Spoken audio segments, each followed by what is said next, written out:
¿Qué tal amigos? Nuevamente vemos a Donald Trump en un caos total, después de una devastadora derrota en una corte federal.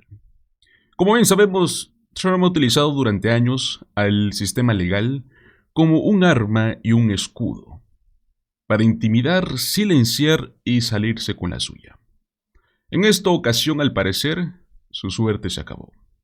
Un nuevo fallo federal acaba de asestarle una de las derrotas más importantes en su guerra personal que tiene en contra de la prensa. Y sí, señores, en esta ocasión el juez no solo lo desestimó, ya que prácticamente se rió en su cara. Empecemos con lo más reciente, y es que, si es que no lo saben, Donald Trump ha demandado al Wall Street Journal por haber publicado que recibieron una carta suya en el álbum de cumpleaños de Jeffrey Epstein. President Trump has filed a $20 billion with a B dollar lawsuit against the Wall Street Journal and conservative media giant Rupert Murdoch. The president now accusing the newspaper of libel after it published a story about a birthday letter Trump allegedly wrote to Jeffrey Epstein back in 2003. Trump denies ever writing the letter. But a spokesperson for the Wall Street Journal's parent company, Dow Jones, released a statement saying, "We have full confidence in the rigor and accuracy of our reporting and will vigorously defend against any lawsuit." Y bueno, ¿qué fue lo que hizo Trump? Se fue directo a su red social, Truth Social, como siempre, con el tipo de mensajes tan característicos de él. Hemos presentado una demanda histórica contra todos los involucrados en publicar esta noticia falsa, maliciosa y difamatoria. Y bueno, luego empezó a lanzar insultos, ¿no? Que ese periódico de tercera, que sus autores deshonrados, Rupert Murdoch, Robert Thompson, todos en la mira.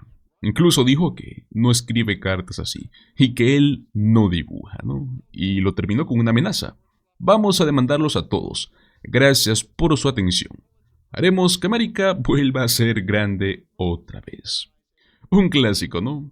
I have never found an example like this. There are lots of examples of President Trump threatening to sue news outlets, and there are some examples of him actually filing suit as a private citizen. But this is the first time that, as a sitting president, he's actually going into a legal war with a media outlet. And of course, given the recent settlements by Paramount and Meta and ABC and other companies, there's a lot of speculation about what Rupert Murdoch will do in this case. There's a lot of questions about whether Trump is just trying to shake down the Wall Street Journal or pressure the Journal in some other ways. So we will see over time if this is a genuine, legitimate lawsuit with a real chance of winning, or if it's more of a PR stunt. Because having covered Trump for years, I know that many of his lawsuits are in part publicity stunts in order to get attention.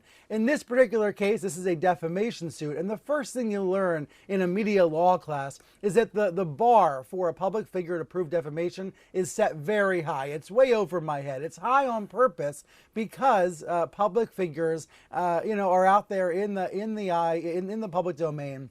And there's lots written about them, and that's the way that the Supreme Court believes it should work as the precedent was set back in the 1960s. So speaking with First Amendment lawyers overnight, I have a sense from them they believe this suit is pretty weak. As one of them said to me, quote, "Just screwing up even badly is not enough for defamation. And how could the President of the United States show $20 billion of damages?"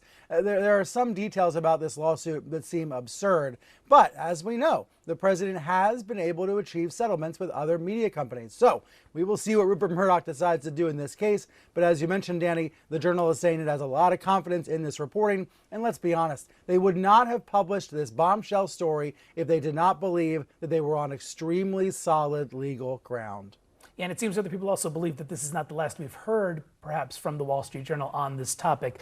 Brian, in your latest piece, though, you wrote that the mere threat of this lawsuit, and then, of course, the follow-through, opened a new chapter in the operatic relationship between Trump and specifically Rupert Murdoch. Let me get your take on this. Is Rupert Murdoch one who is known to back down from a fight here?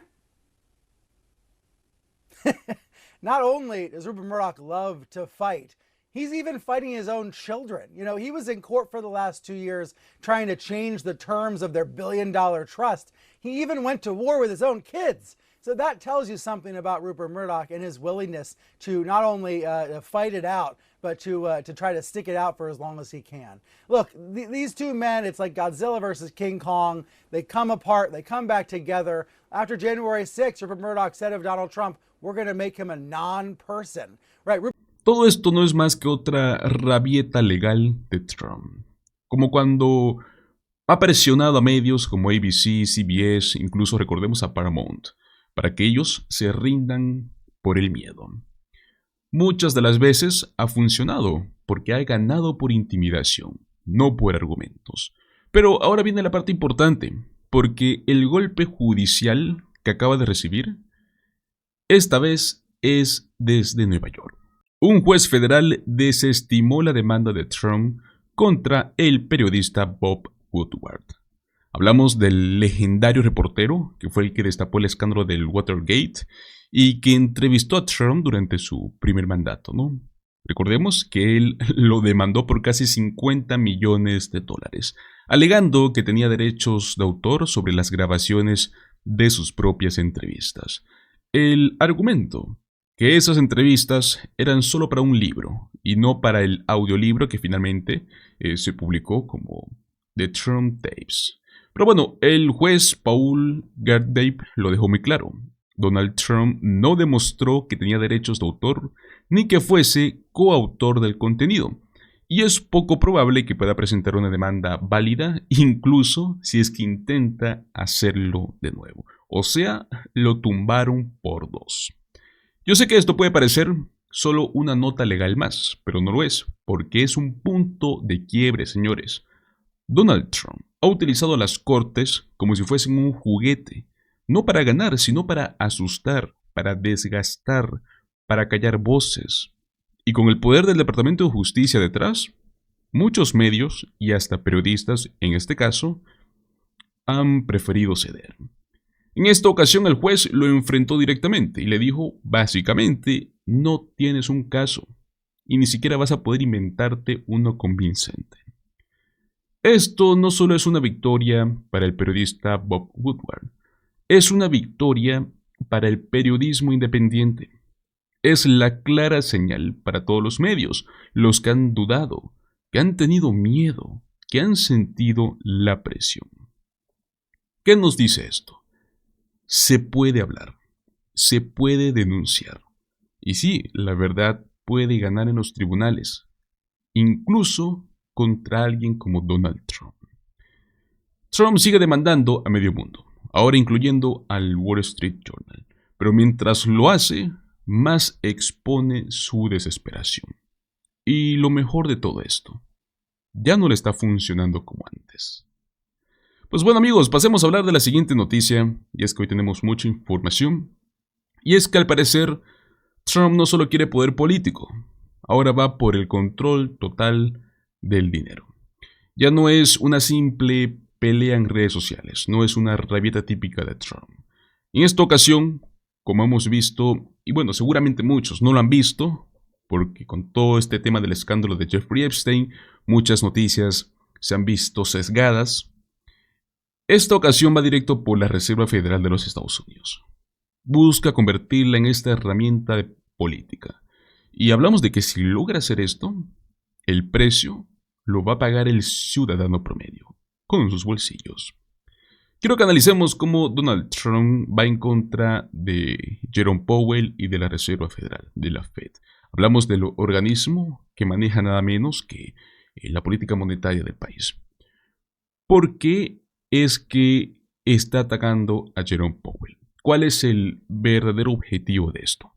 ¿Por qué esto debería de preocuparnos a todos? Incluso quienes no entienden y tampoco quieren entender de economía. Quiero que veamos un clip completo, un fragmento de esta nota para que sepamos de lo que estamos hablando. Y luego veremos punto por punto. Donald Trump's attacks on the Fed are not just about its chairman, Jerome Powell. In fact, they're not really about Jerome Powell at all. The attacks are about whether we still believe America's central bank should be insulated from political interference. It's about turning one of the most trusted financial institutions in the world into a partisan weapon. And it's understandable if you don't think that much about the Fed at all. But the consequences of Trump's relentless attacks on Powell are more dangerous than many Americans realize.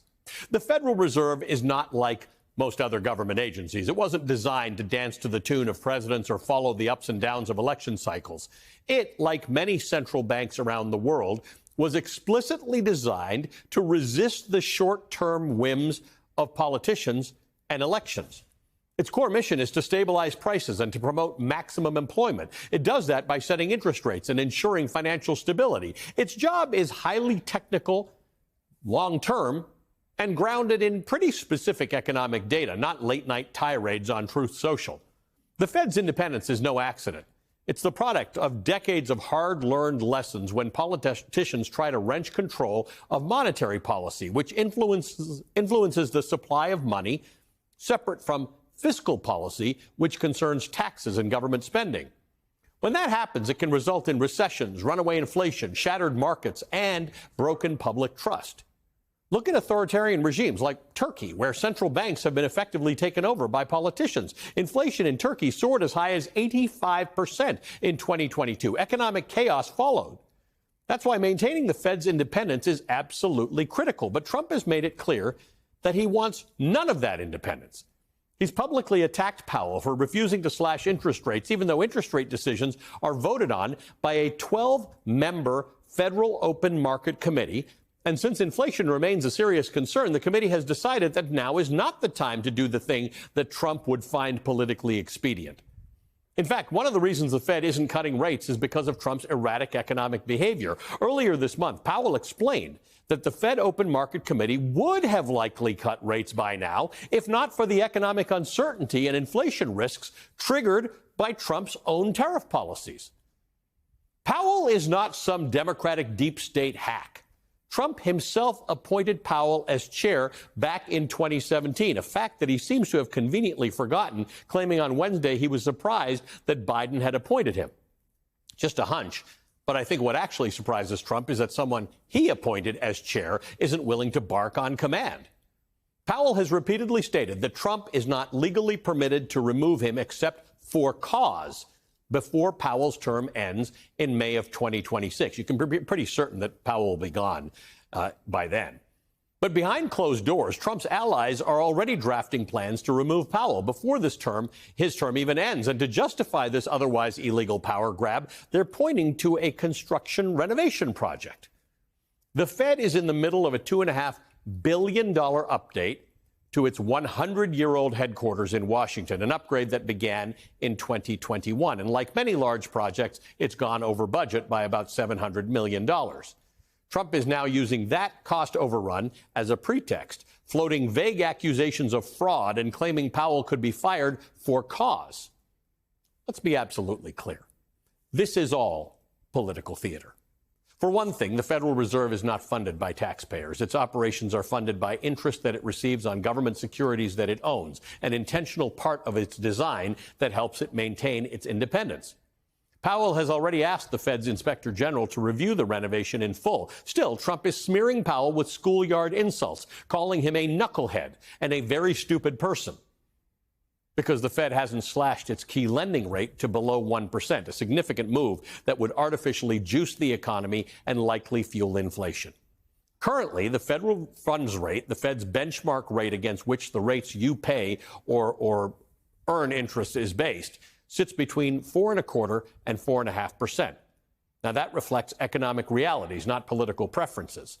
Under federal law, Fed chair can only be removed for cause, meaning serious misconduct like fraud or dereliction of duty, not a policy disagreement or schoolyard bullying. Legal experts across the spectrum agree that Trump doesn't have a valid case here, and if he tries, Powell can fight back. He's entitled to due process, including a formal notice, a hearing, and the opportunity to challenge the firing in court.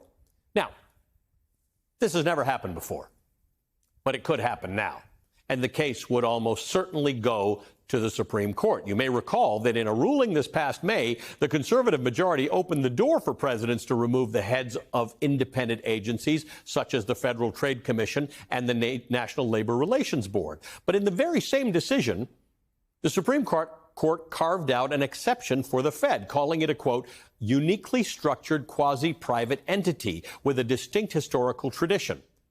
Now, legal scholars called that language incoherent, more of a legal fig leaf than sound constitutional logic. As Slate's Mark Joseph Stern put it, the carve-out reads like the conservative justices begging Trump, quote, please, please, please don't mess with the Fed and fire Powell because we don't want you to tank our 401k, end quote. But by issuing a ruling on shaky legal ground, the conservative justices may have backed themselves into a corner. They want to clear the way for expansive executive power, but only on their terms, carving out arbitrary exceptions that undercut their own logic. Meanwhile, Trump treats legal limits like dares, especially when they stand between him and power. And Trump, ever the connoisseur of fig leaves, will call the court's bluff by tossing one of his own right back at them. He's already pointing to the Fed's renovation cost overruns, labeling them fiscal mismanagement. He could absurdly argue that that's cause to fire Powell. And because the courts can't question his motives, thanks to last year's Supreme Court ruling on presidential immunity, nothing may stand in the way of Trump's hostile takeover of the Fed. If there's one thing that defines this Supreme Court, it's handing Donald Trump power with one hand while drawing arbitrary exceptions with the other. They say he can't fire Powell over interest rates, but they also say courts can't scrutinize his reasons if he claims it's about something else. It's constitutional bait and switch. It sets a dangerous precedent. When the president wants to break an institution, all he has to do is invent a pretext. And that is how democratic norms erode, not with a single blow, but by bending one legal principle after another. Even longtime Fed critics, and there are many, like the Massachusetts Senator Elizabeth Warren, have rushed to Powell's defense, calling this a manufactured controversy. Critics agree that this is faux outrage, a setup, a blatant and embarrassing pretext by the president. But if Trump succeeds in firing Powell or stacking the Fed with loyalists, the consequences are not going to be academic. They are going to hit the prices you pay at the pump, your mortgage rate, your grocery bill. They'll ripple through the global economy. They'll shake confidence in the U.S. dollar and the economic leadership that America has spent decades building. Independent central banks exist for a reason. Countries that politicize monetary policy suffer higher inflation, greater volatility, and slower growth. A captured Fed wouldn't just be bad for Wall Street. It would be a disaster for working Americans and for the global system that we lead. Right now, Donald Trump is the biggest threat to that system, which is why his war on the Fed matters. It's not about Jerome Powell. It's about whether institutions like the Fed can stand apart from presidential power and whether every major aspect of America becomes part of one man's empire.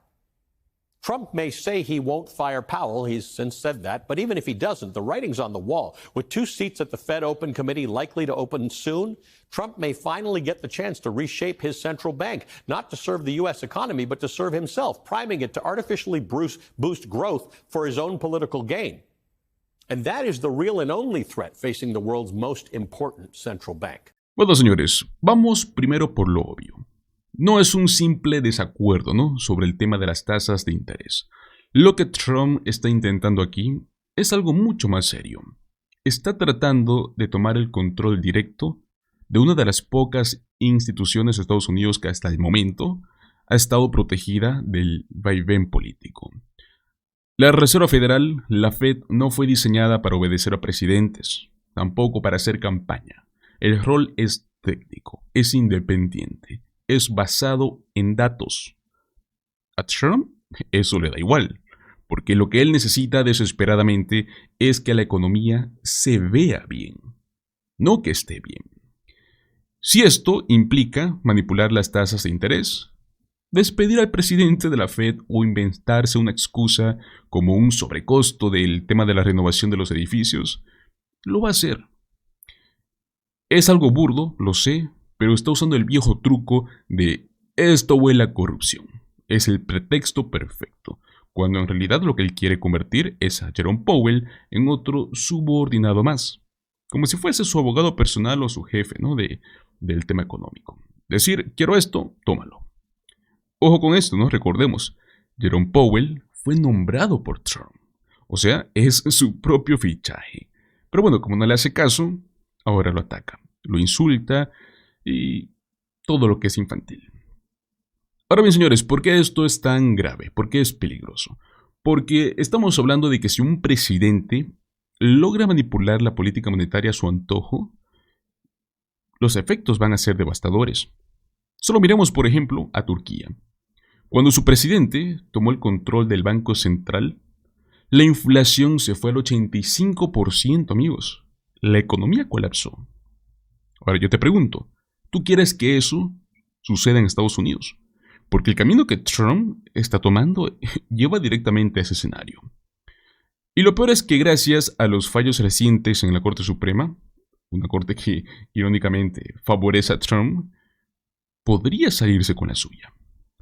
La Corte le dio más poder al presidente para remover a jefes de agencia, pero con la excepción especial de la Fed. Una excepción endeble, ¿no? Casi como rogándole, por favor no toques la Reserva Federal. Pero bueno, conociendo a Trump, ¿ustedes creen que él va a respetar eso? Sé que algunos me dirán, bueno, pero Powell ha cometido errores o que la Fed ha subido demasiado las tasas. Y sí, señores, la crítica técnica a la Fed existe. Es válida en varios puntos, pero eso no justifica que se convierta en una marioneta del poder político.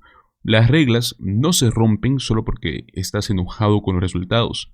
O sea, el remedio de Trump podría ser peor que la enfermedad. Si Donald Trump logra lo que quiere, ya sea despidiendo a Powell o nombrando a leales que le hagan caso ciegamente, eso no solo afectará a los bancos, eso va a afectar tu bolsillo.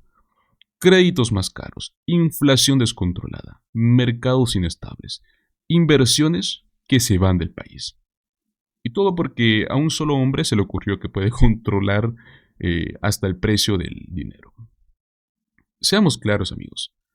No se trata de Powell, se trata de que si se deja que un presidente controle todos los aspectos del país, como si fuese una empresa personal, va a ser un caos. La independencia de ciertas instituciones, como lo es la Reserva Federal, no es un lujo, es una necesidad. Es lo que se necesita para que la economía funcione, la democracia sobreviva.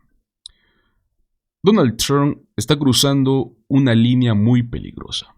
Si no se lo detiene en este momento, yo creo que las consecuencias podrían ser hasta irreversibles.